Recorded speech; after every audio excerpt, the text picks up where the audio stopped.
Évangile de Jésus-Christ selon saint Jean. En ce temps-là, Jésus se manifesta encore aux disciples sur le bord de la mer de Tibériade. Et voici comment. Il y avait là ensemble Simon-Pierre, avec Thomas, appelé Didyme, c'est-à-dire jumeau, Nathanaël de Cana de Galilée, les fils de Zébédée et deux autres de ses disciples.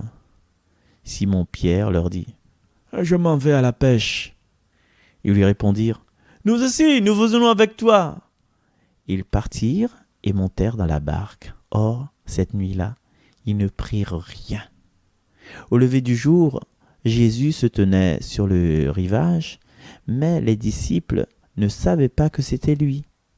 Jésus leur dit : « Les enfants, auriez-vous quelque chose à manger ? » Ils lui répondirent : « Non. » Il leur dit : « Jetez le filet à droite de la barque et vous trouverez. » Ils jetèrent donc le filet, et cette fois, ils n'arrivaient pas à le tirer, tellement il y avait de poissons.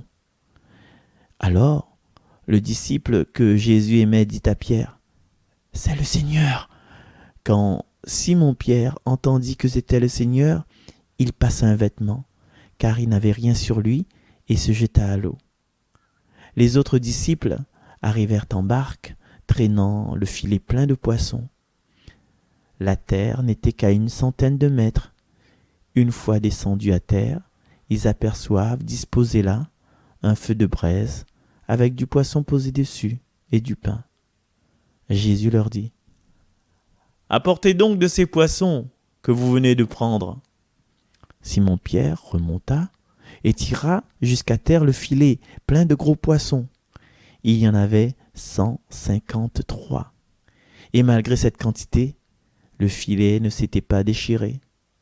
Jésus leur dit alors : « Venez manger. » Aucun des disciples n'osa lui demander : « Qui es-tu » Il savait que c'était le Seigneur.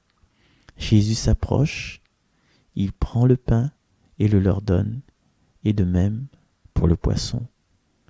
C'était la 3e fois que Jésus ressuscité des morts se manifestait à ses disciples.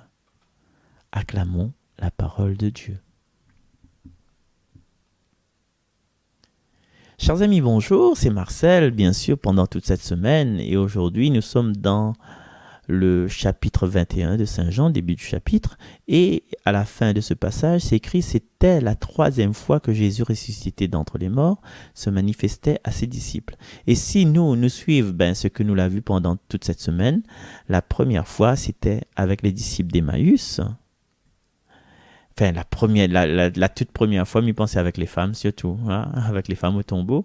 Et puis, une première fois. Et puis, une fois, 2 c'était avec les disciples de Maïs à Emmaüs, là-bas, sur la route d'Emmaüs. Et puis, quand Jésus revient, il dit que la paix soit avec vous. Et là, c'est la 3e fois. 3e phase, en fait. Voilà.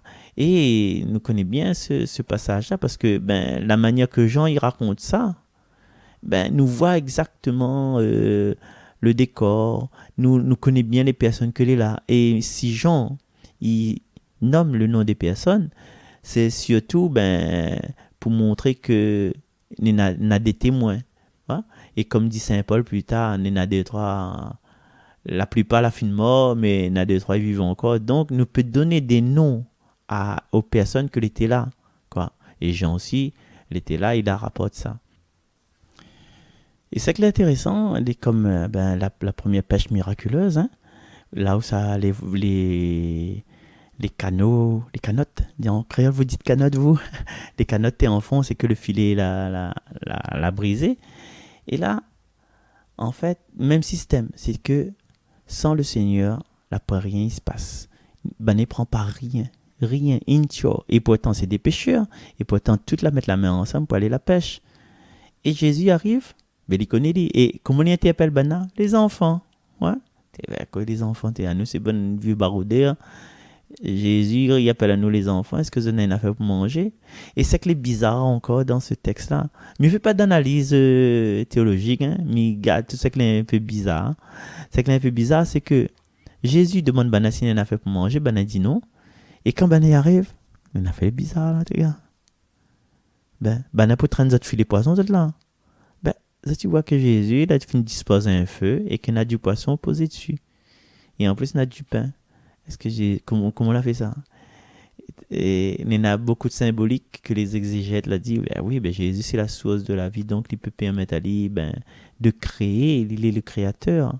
Il est là depuis la création. Donc, à où il y a du poisson, un bon peu poisson cru, mais à lui, il y a du poisson, il doit avoir des petits morceaux de poisson, mais son poisson, les grillés, les consommables.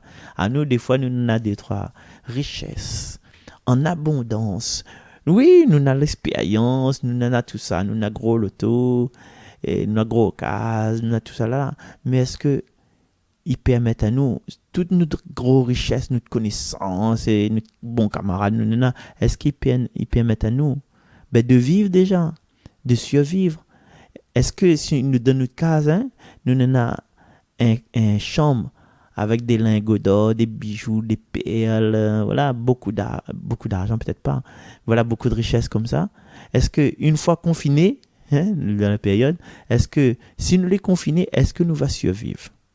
Non, mais par contre, le petit bouc, dans son coin, il lève grand matin, il gratte son champ, il a carotte, il a salade, il a betterave. Ali, il a son petit volaille derrière. Ali, peut-être, il va survivre plus que nous.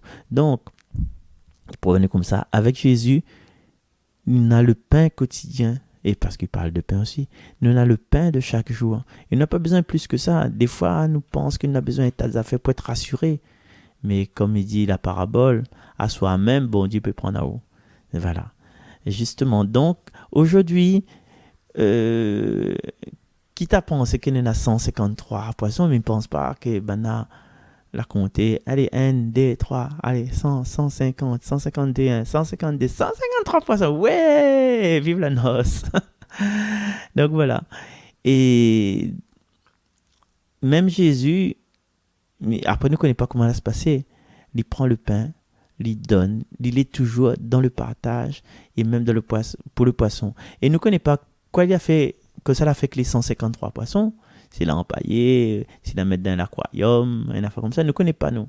Mais en tout cas, ce que nous l'avons vu, c'était un Jésus accueillant, un Jésus attendrissant qui cause avec ses bons disciples en disant mes enfants, c'est un Jésus qui accueille à nous et c'est peut-être ça l'image de ressuscité que nous devrions avoir, une image d'accueil, une image de tendresse, une image de viens César, viens manger, viens autres, ouais, une image qui ouvre les bras.